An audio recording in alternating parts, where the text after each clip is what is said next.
at noon on a Tuesday, be able to see what we talked about, and for the most part, the direction or what the accomplishments we think we got in the last year. Last year when I gave the State of the City, I stayed in office a total of 31 days.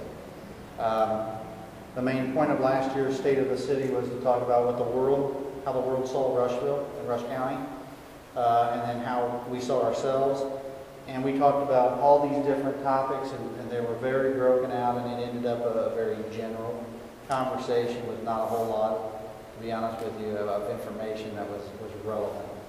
This year we've been in office now 373 days, and I feel like we're in a much better place to tell you where we are and what opportunities we do have. In that 373 days, the role of being the mayor is a lot different than what I would have guessed going through the election.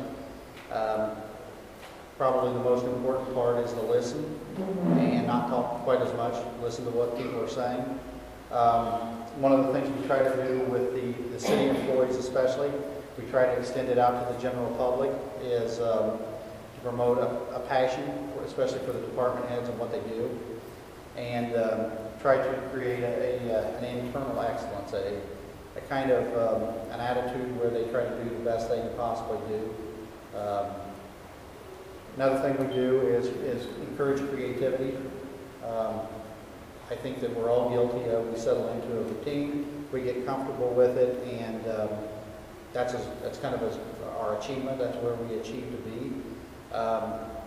What we've tried to do is ask them to try to continue to be creative. Look at what other people are doing in their position in other communities, and see what they're doing and why, and do research. Another piece that we do is in a day's time, you're hit with, on a good day, you're hit with probably 10 to 12 things coming from all different angles. And you can easily lose focus. So one of the things that I try to do, what I try to express to the department heads, is kind of maintain that focus. Even though it gets distracting to, you got a project that kind of heads you off in a different direction. At the end of the day, we said this was our schedule, this was our deadline, and try to remember that, and try to get back to that. The other thing, and this piece usually is applied more to internal situations, is consistency. It's not uncommon to run across a situation where a department head has to deal with an employee, and he's a nice guy, I really like him. And our response is, what would we ask the other departments to do, how would we handle it, and try to, across the board, be consistent with the way we deal with our employees. And the next piece is, a lot of times, I think, when it's an election year, you all like to portray that we made all the big cutting-edge decisions, but at the end of the day, a lot of times, it's just getting two people in the room that need to talk, having them sit and have a conversation. Some of the times, my role in that is very insignificant. Just getting them in the room is what my role was supposed to be. When we look at Rushville County, probably our biggest philosophical obstacle is something that probably was not a surprise to us. It was something we thought it might be last year, and indeed it is change. Introducing change into a rural Indiana community. One of the quotes from Elaine Grundy is, I think, applies, and she said her experience, in her experience, most people fear the change because they fear their own ability to cope with whatever is coming. So in other words, a lot of people will say, I just want it to stay the way it is because they've created a response. It's a very comfortable response. They don't have to change any of their preparedness for this new situation, so they get very comfortable in what they do. We push, and like I say, I think Mike can probably attest, we push our employees to go out and get on the edge of their comfort zone. Hey, it's not uncommon to say, why did we do that? Well, that's the way we've always done it. Okay, well, what's that mean? Why is Zionsville doing it this way and we're not doing it that way? So we feel like getting people comfortable with change and working on the edge of their comfort zone is a good thing. And I've actually had people say, well, you know, since you've been in office, well, things have changed, but they haven't changed significantly. And what the attitude we've taken is, we think that those small changes at some point add up to something more significant. And so, like I say, that is kind of our attitude and the role I play in day-to-day, the role I play in the city of Rushville. At today's lunch, we featured all of our department heads, all of our assistants, all of our consultants. So talking to the directors was relevant. But one of the things I've said, and I've said it throughout this year, that, and I think people will think that you're being insincere, but I'm not. I think the Rushville City Council is as good as any city council in the state. And I say that because we've got a very diverse backgrounds. We've got people who approach problem solving completely different. I mean, you look at a Brian Sheehan as opposed to a Brian Kahn. Backgrounds are different. The way they approach things are completely different. And a lot of people would say, well, you think that complete success of the city councils is a 5-0 vote. We do have a lot of 5-0 votes, but at the same time, I think a 3-2 vote where we challenge each other as far as different beliefs and problem solving, an okay thing. And like I say, I do think that our council is very challenging. Sometimes that's a bad challenge, but most of the time it's just a very good challenge. They're very, they think very abstract. It's not uncommon to get a variety of emails from the council every day asking questions. Why is this happening? Should we do this different? So I enjoy working with our city council. The Board of Works is more of an advisory, cabinet type of position, but they played a very important role. We expanded the Board of Works from 2 to 4, and do not in any way regret that. Have actually enjoyed the additional 2 Board of Works members. The city consultants have done everything we've asked them to do. They are very, I think each of them, and when I talk about them, most of the time I'm talking about the Department of Law, Grant Reeves, Jeff Wesley, and the new houses. All of them have settled into their roles in a very, I'd say, very comfortable way. All of them do an excellent job of what they do. The department heads, I don't know that I can be happier with department heads, and I'm not, I mean, it's not just something I'm saying. I think if you notice that in this last year, we probably had the worst drought that I know in our lifetime, and in some situations, years and years, and we lived through a blizzard. And I would say that, except for those who live in the rural outreaches, for the most part, none of you were affected very much by those conditions. The city street department was out working all night until 8:30 at night. They had, by the time they had left the night of the blizzard, they had every alley and every street that had been plowed once, and they came back the next morning at 5:30 to do it again. So they've gone above and beyond. One of the things that Christy and I were talking about was whenever they had the incident in Connecticut. And as a parent, you pay attention to that. You're very aware of an incident like that. And that night, the night of the event, of the shooting, they had the mayor of the town. And they were interviewing him, and being in my position, you quickly wonder what would happen if that happened here. Would I have the right people in the right places? Would I be comfortable with anything like that? And it was very reassuring for me to feel that we do. We have good people. We have, some people would say, well, they seem young or they seem this, but they do a great job. They're very well prepared, very thorough, and I think in a lot of ways excel. So from being in my position, it was very, very relieving to know that you feel that way about the department heads that represent the city. The average city employee does a great job. Whether they were a supporter of mine or whether they weren't, doesn't matter. They come into work every single city. And then Rushville has I wouldn't say a deep reservoir of volunteers, but we have great volunteers. A lot of people have stepped forward, contributed on boards, on different organizations that help this community. One of the things, and you see up here on the quote, one of the things that I think, it's not a day-to-day performance thing, but it's at the end of the year a performance thing, that when you look at, the quote here is from Ann Coakley. And Ann, in our last meeting of last year, said the general fund tax draw for 2012 was $181,000 less than we received in 2011. So as we closed out the year, our last pull of tax money was $181,000 less than the past administration had pulled the year before. We closed out the fiscal year, we sat down and looked at going into next year.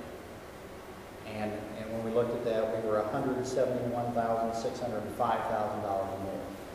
So we were very, very efficient in the use of our money, and were able to carry money and resources forward into this year, which is something we think is very significant. And for us, that's a $350,000 swing. Where you would expect us to be $180,000 short, but we were good enough with our finances that we ended up going into the next year with more resources. One of the next set of items are the things that we run into that are just obstacles. One is right now there's no growth. We are seeing no significant growth, which maintains the budget constraints, and the circuit breaker still applies. So you don't see a growth in the resources financially in Rush County or in Rushville. The percentage of the community that lives in poverty has grown. The Rushville you see today is different than the Rushville 40 years ago. One of the things that we struggle with is seeing beyond this generation.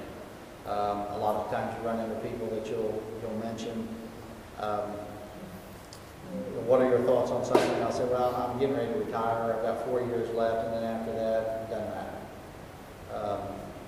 One of the things we try to promote is, what about the next generation? What about those people? Because depending on how we exit our time period, depends on what position they're left in. And then the thing that, this is one of the things that you hear a lot of people talk about, kind of those coined phrases anymore, is telling our story. We took a trip to Washington, D.C. We told our story, and it was well received, and the trip was worth it. One of the things we have to do and learn to do is tell our story at the state level. We really have never sat down with our state elected official and done the same thing that we traveled to Washington to do. And that's something we have to do. The last thing is our constituents. That's why we're doing what we're doing tonight, is to try to inform the average person of why did this tax raise, why did this move, why did the city buy this, to explain to them what exactly we were doing and why we're doing it. The next item is one of those that for an elected official is a thorn in your side. You have to deal with it. These aren't what I would consider game changers, but yet they're annoying to us. The federal government, at some point, well, after Katrina, the federal government came in and said every levy that's in existence in the United States has to be recertified, or else the people who would be flooded by that levy breaking, their insurance will go up. So we will, at last estimate, have to pay $125,000 to have the levy that runs south of town recertified to prove it works. Because somebody said that was a good idea. Nobody gave us money to pay for that, but it's still something that someone said, I think it needs to happen, and we will be responsible for paying for it. The next item, and it's an item that's, I think everybody sees a necessity, is the Americans with Disabilities Act. What the federal government has said there is you have to have a plan to take care of ADA issues. And that plan, you need to have it in place, or else we won't give you any money for an MDOT anymore. So that is the carrot at the end of the string that tells you, I got to go out there and get it because they're going to freeze any NDOT funds. So we will spend probably in the area of $75,000 to do that, to comply to the federal government's mandate. And that $75,000 could have probably been twice that, but we brought in an engineer who trained our employees. Mike was actually the one who headed up that program, and they went and measured all of the right-of-ways, all the sidewalks, all of the curbs, the ramps you see at the intersections. They measured the city buildings, the doorknobs, they measured everything. They put that information together, sent it off to an engineering company who will actually put together our program. But we were able to save the money as, opposed to having consultants come down there and do it for us. The next piece is probably the biggest, most significant piece. Phil is uniquely in tune with this next topic. I've told people that, you hear people talk about the fiscal cliff and this critical point. This is our fiscal cliff. This is something that is significant. It is happening, and how we handle it and how we address it is going to be critical to all of us. The LTC, long-term control plan, is basically a study that says how we're going to control our water and sewer. And in that, the plan said, and more specifically, I'll go to the next slide, a CSO. Rushville is an older city. It has CSOs, and those are combined sewers. And that means that when I flush the toilet, when the rain comes down the downspouts, when the water goes down the grate outside here, they all go into one pipe. They go down to the treatment plant. They all share that one combined sewer. What you run into, and what our issue is in our long-term control plan, our deficiency is the combined sewer issue. That is what they focus on us. And what happens if you have a big rain event, the normal amount of people, dishwashers work, their showers work, their toilets go, and that is heading into the system. And then all of a sudden it rains. And it rains a bunch, and that line takes on water, whether it's because of leaks, because it's picking it up out here at the sewer. It goes down to the water treatment plant. It can't process it all, so it, as a safety valve, dumps it into the river. That's called an incident. We have approximately 7 to 10 of those incidents a year. The government says we're going to eliminate them. You, by your long-term control plan, have to eliminate them. If you look there, back before I took office, they had 3 options. One was A, which was $13 million. $13 million. Option B was $16 million. Option C was $8.6 million.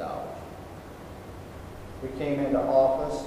Mr. Stark, I think at the time, was president of the board, of the utility board, and went back and asked for option D. Option D is kind of a different answer to the equation, and at this point today, it's $7.8 million. So that right now is our best option out of no good option. This is what the treatment would look like. What it is a big tank. And so whenever you have these rain events, what happens is, instead of overflowing into the river, it overflows into this tank. This tank has 3 chambers. It goes into that tank. If it overflows it goes into a grate system, which takes out solids.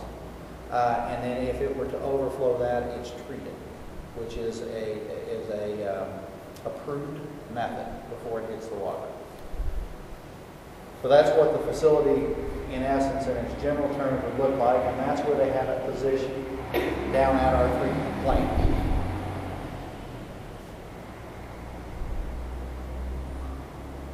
Now, here's where our options kind of become very, very limited. If you look on year 2008, 50 days after being in office, the former mayor signed what's called an agreed order. That is the agreed order. That's the actual one. reason I included it in this is because a lot of people say, oh, it really didn't happen, you really didn't do it, it's not real. That is it. I could blow it up, you could read it. You could come into my office, it's a 12-page order. What it says is that the city of Rushville will settle and compromise without action, hearing, or adjudication. In other words, whatever IDM tells us we're going to do, we're going to do. Doesn't leave us a whole lot of options. We are now, the clock is ticking, and we have until 2022 to have the whole process complete. So, at the end of the day, we are going to be burdened with some type of rate increase. Now, what that's going to be, we're not sure yet. We're trying. I think Phil would say we've got a lot of whittling to do on that stick to see how we get it into something that we think is tolerable. That is, the actual document up on the right-hand corner is the actual signature. It shows when we signed off on the document. So it leaves us with limited options. What we've said is that our choice would be not to kick it down the field, but to be proactive and try to address it in the best way possible. Could that mean going to the governor and saying, what can we do to help? Yes. Does it mean applying for grants? Yes. We're not sure yet exactly what all of our options are, but we're working through those options. And we promise to investigate all reasonable options. Obviously, there are parts, and we've talked about it, is some of the spending in that plan are things that we think we could possibly eliminate. One of the things that we feel like we have to include somewhere, probably here, is we are working on 16th Street, putting in a brand new street. Right now, it is designed without any water or sewer. We are going to put in a brand new road where we think that we're going to encourage and spur growth. But anybody that builds along that road will not have water or sewer because there's no water or sewer designed in that road. We've gone back to the engineering company and said we have to have water and sewer in the road. We don't have any intentions of putting out a brand new road and turning around and digging it back up. So that is one of the items that we think that we need to have included. We do feel that we have to have a certain amount of improvements to the existing plant. The existing plant was built 40 years ago, 39 years ago. Most of the equipment has a useful life of 20 years. And in credit to our utilities, we have kept 20-year pieces of equipment alive for 40 years. But at the end of the day, we can't continue to do that and expect that type of results.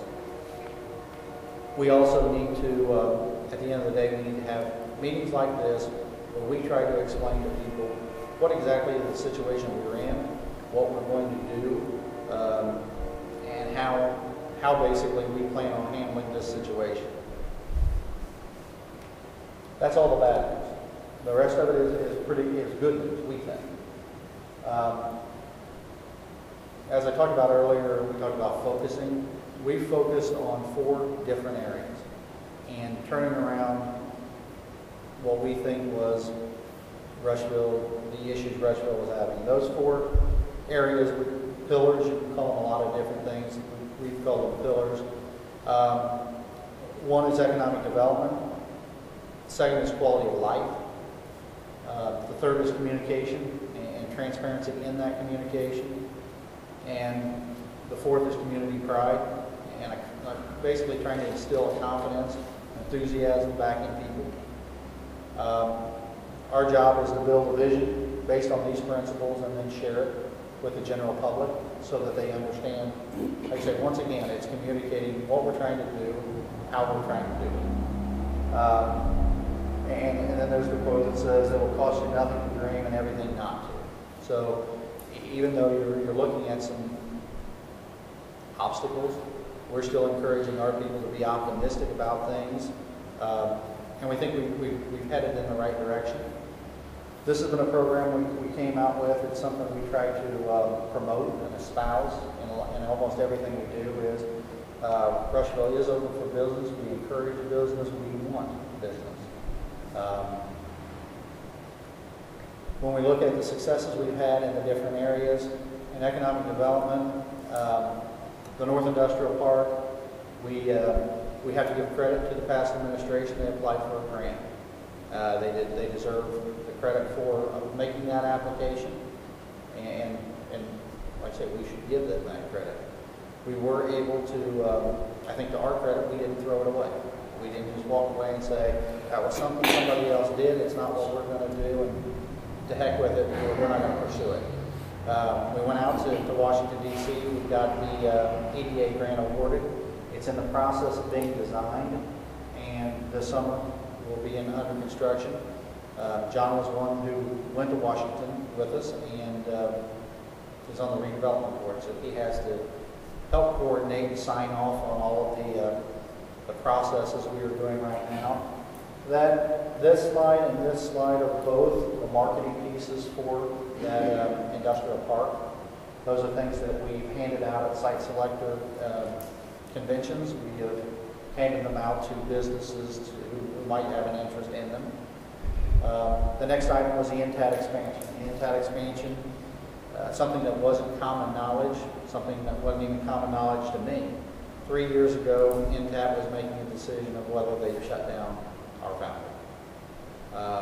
We were very, very fortunate in the fact that that wasn't the choice they made. They will be investing $26.5 million in at least 50 jobs into our facility.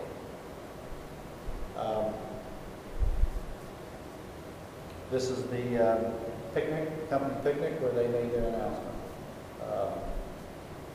The next item is might seem a little abstract, but I am proud of it. The ECDC put together, they hired a consultant to come in and talk about economic development. And they came up with a strategic plan. And what they did this time, which was different than what we've always done in the past, is they didn't put it on a shelf. They didn't just put it up somewhere and look at it and use it as a trophy. They opened it, and every single day they did a phenomenal job of trying to adhere to it. I think you've seen Carolyn Bunzendal, her employment is a result of that study. The changes you've made in a lot of the direction we've made, the difference in the different levels of economic development buy-in for membership, all of those are based on this strategic plan to help make Rushville and Rush County more competitive. The other piece we have to give credit to is Jim Fenton, because we asked Jim to get a lot of balls in the air, try to get a lot of things moving, and Jim has been gone about a month now, and we are still pretty much every week dealing with something that could potentially go well in Rush County as a result of what he was able to get started. So those are good pieces. The next item is 16th Street item. We are in the final stages of getting one last estimate. And as soon as we get that one last estimate, that will allow us to let the 16th Street project, which will obviously go from the apartments west to what would be Spencer Street. And I think the lettings they're looking at right now is July, which would have construction later this year. So far we've talked about two significant projects that the city will be working on under construction, one that one of our industries will be working on, all in this year. The next item is the design of the Highway 52 project, and that's a 2014 build. But the reason it's on here is when NDOT came through and designed it, and it would be from Main Street out to Smith Implements. They did it as a total reconstruction. It was going to have new curbs, new sidewalks, new pavement, new utilities under that pavement. We were going to have to put the utilities there, but the state, it would be similar to what happened on Main Street. It was going to save us a lot of money by them coming in and doing it, us putting it in. And what they came back and said is, now we've decided we're not going to do a total reconstruction. We're just going to do a surface. We're going to grind the surface, quickly pave it. A lot of people went to bat, and it is now back on the books as a total reconstruction. It will be inconvenient, but at the end of the day, we'll end up with a much better product. The next item is a bracket lawsuit. That was a lawsuit that came about 8 years ago, was involved when the annexation happened. It was it was in Bob's administration, it went through Murr's administration. We signed off on it probably 4 months into office. It's signed off, it's gone, we don't have to worry about it, it's not an issue for us. And the next item is we sold a big percentage of, we didn't sell, we leased a portion of our bundle of fiber that runs from our connection point down here and runs all the way up to the hospital.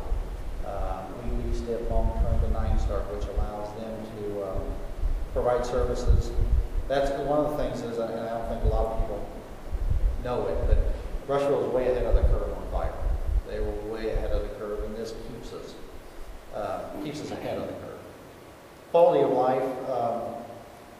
life is something that's kind of interesting. When I grew up as a kid, you were able to do a lot in Rushville. There were a lot of things that going on in Rushville, and if you wanted entertainment, you stayed in Rushville.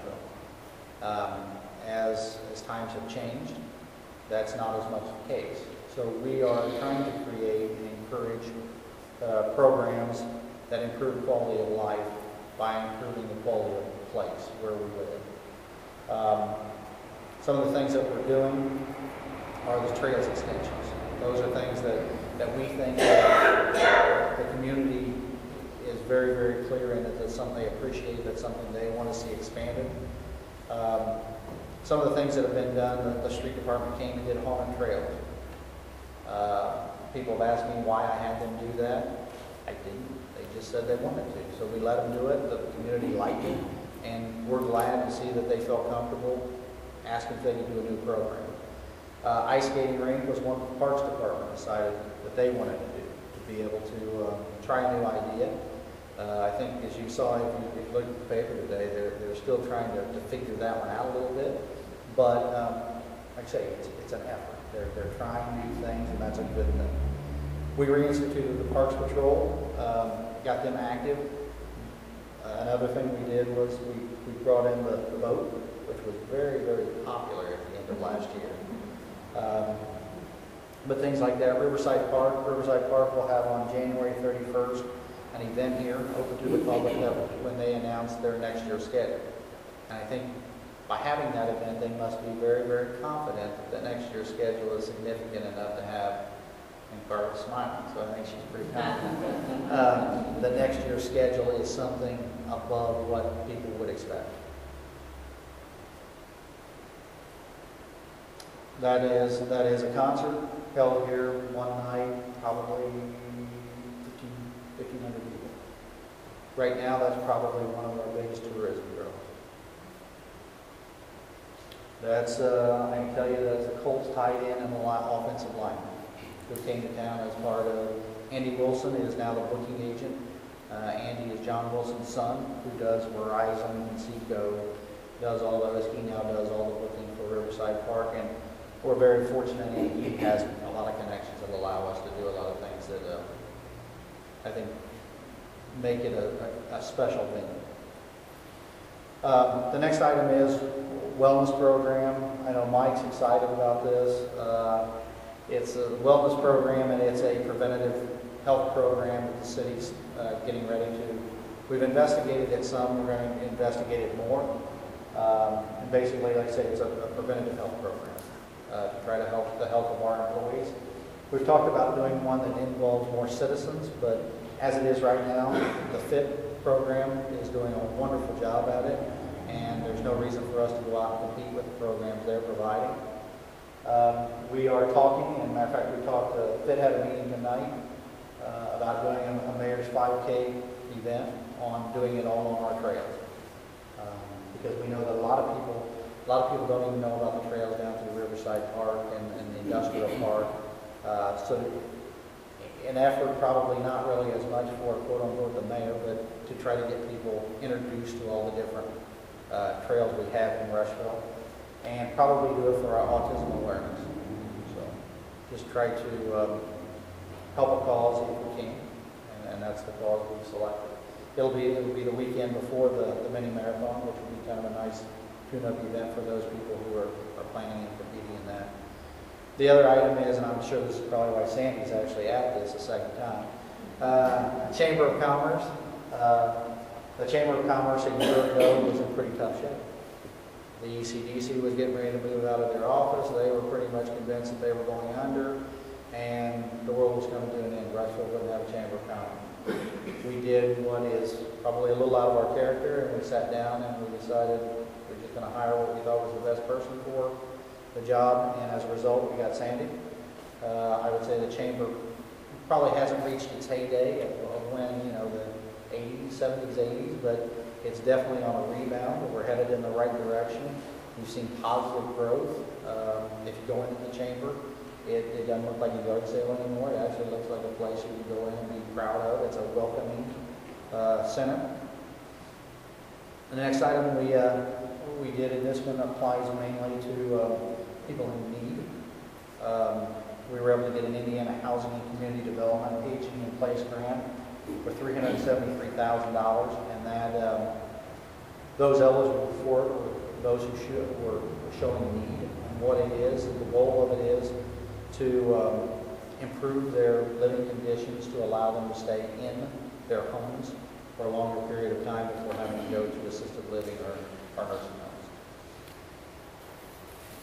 A piece that tagged on to that was really fortunate for was they had a program that attached to their senior citizen center. And we were able to qualify for a $33,000 loan at an extremely low interest rate. And then the senior center was able to get a $33,000 forgivable grant. So they never have to pay that back, and they're able to take $66,000 and improve the center for all of those people who use the center.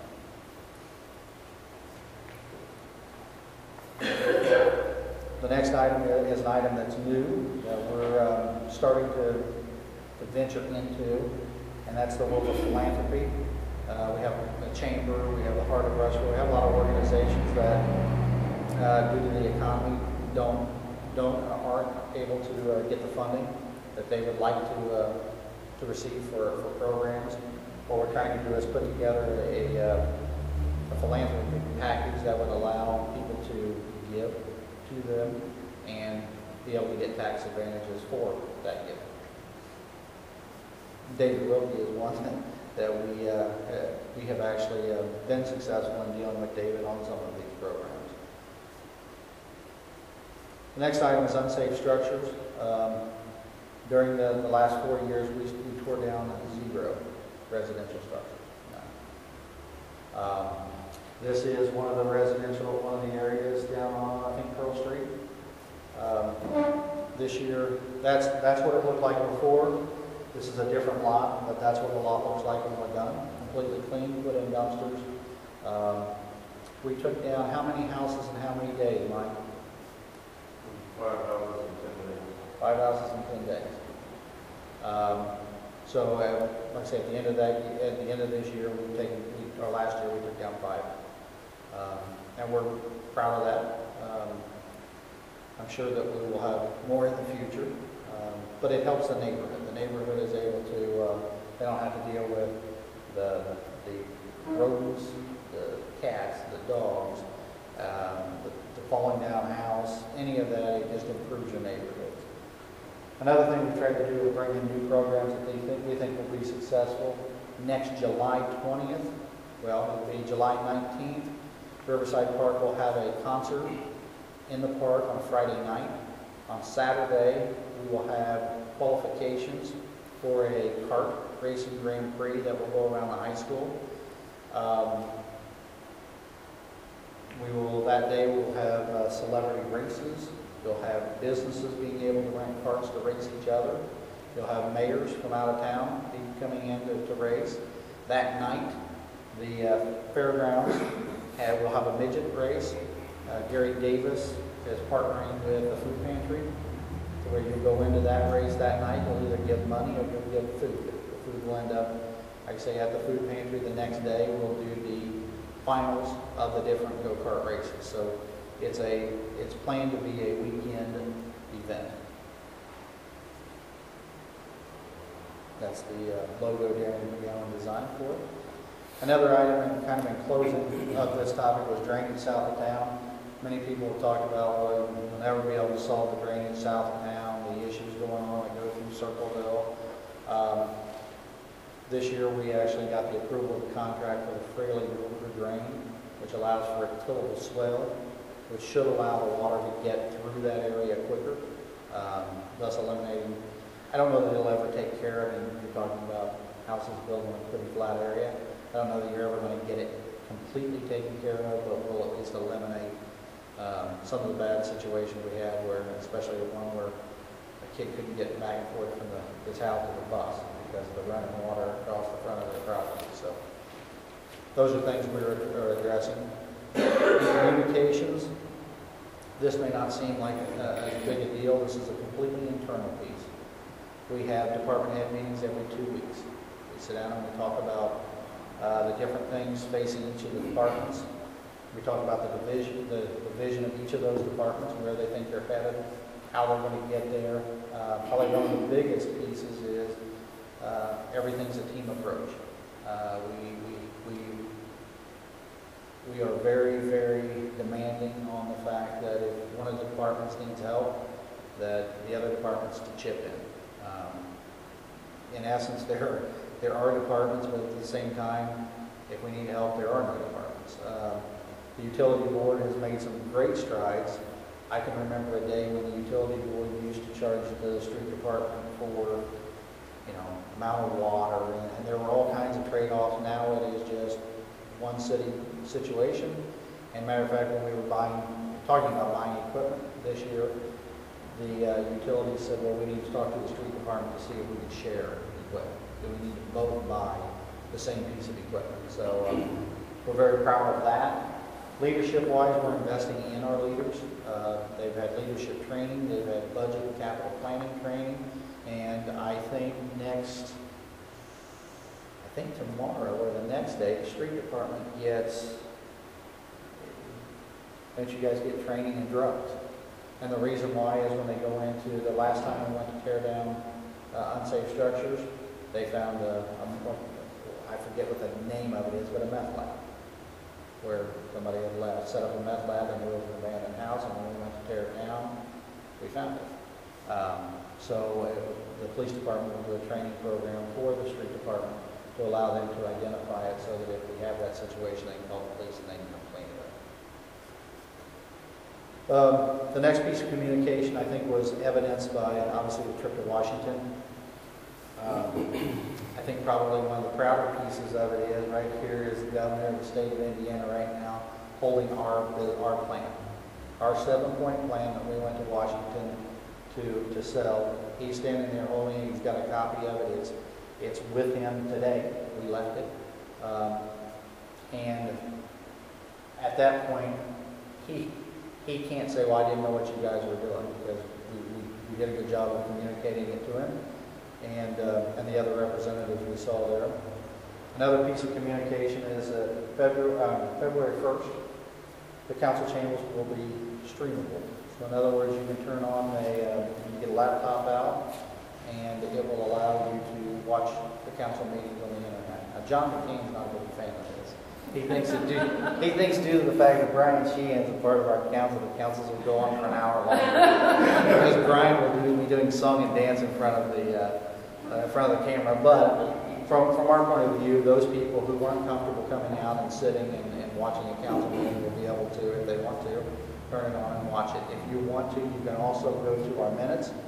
You can read the minutes of our meetings. You can click on a button and you can hear the person talking about the motion being made, or you can click on the video button and you can see the motion being made and seeing the conversation that takes place. The next piece, and the piece that we're going to be working on most here in the near future, is the website. We want our website to be more interactive. We want it to be more responsive. Right now, it gets us by. I would say that's about it. We have delved into the area of social media. We use it a lot to do announcements, quick little announcements or reminders of things that are going on in the community. I don't know that I would say that we are cutting edge in it, but I know that we're probably we're by far not behind the curve on And then this year we'll be working with a wonderful radio station to do a radio program. It'll be a question and answer type program. That's until Star strangles me or I strangle her. But we look forward to it because it will be obviously the opportunity for us to at least once again get the idea of what we're doing and why we're doing it out to the general public. The next group we work very, very hard with is the school system. Dr. Williams has been phenomenal to work with for me. What we're looking for out of the school system is youth input and youth leadership to try to get them involved. Rushville, I would say, probably fits the category where we have a lot of gray-haired guys sitting around the room trying to figure out what a 20-year-old wants to do. I don't know if that's a real good strategy. I would say we probably need to get the 20-year-olds in the room and figure out what the 20-year-olds want to do. One of the programs that obviously was well publicized, could have suffered, was the DARE program. Bob Bridges stepped forward and took over the DARE program. And I'll be honest with you, sometimes you don't realize the value of the DARE program. But as part of the mayor's group, you get a lot of emails, especially when it came to the Connecticut shooting, of people saying, how do we stop situations? How do we become aware early? Is there an early warning system? Most of the mayors were talking back and forth about how do we get a DARE program started. And we were smart enough to keep ours going, even though some of the times it was during some kind of tough times. The last thing is, if you listen to anybody during the last campaign, you heard that the Chamber of Commerce hates the heart of Rushville, the heart of Rushville hates the Chamber, they're going to take each other over, a lot of things like that. Right now, we probably have, I'd say by far, the best relationship. The heart of Rushville, Partners for Progress, both share office space. That office space is within the Chamber of Commerce. So that's a good thing. They're sharing projects, they're sharing resources, and that's what we need to get to. Community pride, is obviously, like I say, trying to get people to be proud of where they come from, to be proud of our community. We think that only helps us. The first thing we did out of the gate was we went to Scottsburg, Indiana, met with Mayor Bill Graham, and we formed Partners for Progress. Partners for Progress is a clearinghouse, very much in the same way that Scottsburg's is, and what it is an attempt to avoid duplication. Try to get people to communicate back and forth through one organization.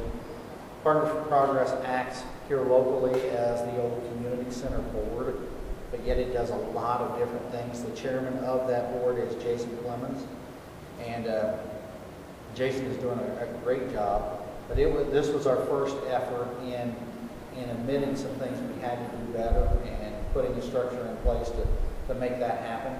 I think in the next probably 3 months, you'll start seeing Partners for Progress doing a lot of information gathering that can be used by the city or the county. One of the pieces and the reason, the things that motivated me probably on Partners for Progress is I will be very honest in telling you that when we headed in a direction on this building here, because we had gotten 6 emails, I was disappointed that 6 emails would set the direction for something we would do. I will tell you that I said this afternoon, I will tell you that I can ask Brian Sheehan to put something out on Facebook and he can give me 6 answers in a matter of 30 minutes. And if I want 200 responses. Like I say, Partners for Progress and obviously the new technology and social media allow us a lot better input. The next item is an item that has been kind of a fun item. We sat and talked, and most of the conversations were with Brian and Sandy about you drive through Brookville and it's a chicken. You drive through Lafayette and it's a pig. What is Rushville? What do we do? What do we do? We talked about concrete midget cars. And we couldn't really figure out, and I don't know who came to the conclusion, but somebody said, we're very fortunate we have one school, and that school is a line. Why don't we do lines? The goal was 24 to 30. We thought that would be a really, really successful program. To date, we have 123 lines. The line on the right was the Wilkie line, and the one on the left was the one that won the popularity contest, which was Cabinet's Kiss line. The FOP has taken on the program. They sell a desk version line, smaller line, but it still kind of continues, at least in the next item was Smile Fund, and I'll give credit to Brian on this one. This was one that he talked about, and one he's moved forward. We've kind of taken advantage of it, and taken advantage of it in a good way. It was a privately financed, fundraised program to help offset cost of improvements in downtown Rushville. And in its simplest terms, if Dave Payne wants to do something for $3,000, then he can get reimbursed $1,000. So a third of the cost can be reimbursed up to $1,000. We have 2 people now who are participating in the Smile Fund, and we're looking at ways to leverage those funds. The Smile Fund itself stays within the heart of Rushville. So the next item, and I said it earlier, it wasn't really meant to be that funny, was if we do see a good idea and we like it, we are really capable and willing to steal it. And one was driving through Morristown. A lot of people said we really like the planners. We think those are great ideas. And what we did was went out and found who supplied the planners, the plants for the planners, and asked the different companies here locally. It ended up being Vogel's got the bid, but they provide the vases from the same place that Morristown has and the same plants. So it was something like, say, we saw somewhere else that we liked and we built on it. Another thing we've tried to do is lead by example. 2 of the city buildings received new landscaping last year as a way to beautify them. And we also have done a lot of buffering on the fences behind where we keep storage. The utility has done it. But just to try to, if we're going to ask the community to make their neighborhoods better, to improve their properties, we probably should do the same thing. Another thing, it was a kind of neat project out here at the point. We asked the state highway if we could take over maintenance of the triangle where 3 and 52 in the turn lane take place, and the grounds in front of the rock that sit out here south of town. They allowed us to do that. We signed a maintenance contract, and our Burger family planted 1,000 bulbs, tulip bulbs, in those areas. And then the other piece of it is downtown enhancement project. We talked about trying to get another project for this spring, trying to get the Heart of Rushville, trying to get the Irish group, trying to get different organizations to go together to allow us to do another project this year to kind of build on what we were able to do last year. In closing, Rushville did go from a community of 8,200 people to a community of 6,800 people overnight, and we will turn it around overnight. It's going to be a long process in some ways, but it's a process we think is worth the effort. Personally, I hope that, as you see here, I hope that we have responsibility to the future generations to position ourselves for prosperity and to address our challenges. We need to look past our comfort and leave the next generation with an opportunity for a bright future. And that's, like I say, it's pretty simple. We are at, a lot of us in this room are at the second part of our lives. It's gonna, I'm sorry to surprise you, Dick. But we have to start looking at the next generation and getting them in a place where they can be successful. And so, at the end of the day, I'll end this the exact same way I did last year. If you've been around a while, you obviously have the opportunity to step on people's toes, and so you ask them that you may not be for me, but I'm asking you to be with me. And so in essence, you may not be your biggest fan of mine, but I think we're headed in a direction that's a good direction. And we hope that, whether it be the service organizations, the individuals, that they will join us. And thank you for attending. Appreciate it. I think it's kind of encouraging to see this many people out on a Tuesday night during a basketball game and a lot of other things going on, and people come out and take enough interest in the community to see what they got done last year.